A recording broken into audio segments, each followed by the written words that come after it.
being way, way more honest about everything in the process. And was probably the biggest thing. So I would not lose the weight. And I'm like, I promise you, Ian, I didn't eat nothing but what you handed me, Bubba.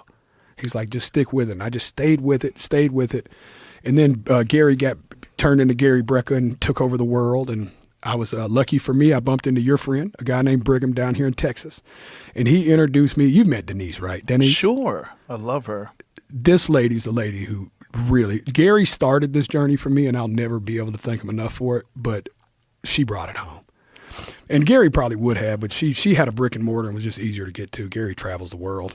And I go to her, and she runs my blood again, and my insulin got down to like 37 by fasting. And she goes, you're against the GO1Ps, aren't you? I was like, well, I made it this far, and I don't want to do it with an asterisk now. Now it's just stubbornness. At first it started out of a fear. Now I'm just fucking stubborn, you know?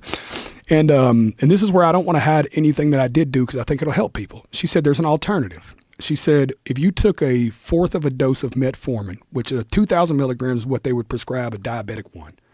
Let's say we give you 500 milligrams, which is a real low dose, once a day, until we just see this marker go down. She said it might take a year because we're not trying to rush it and throw a bunch of GL1s at it. We're like, we're going to do this really slow.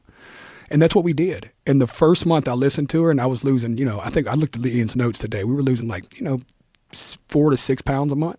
Then it got up to that 12 and 13, that number we were looking for. You know what I mean? Of what we expect from a guy my size. But it was just that easy. Now my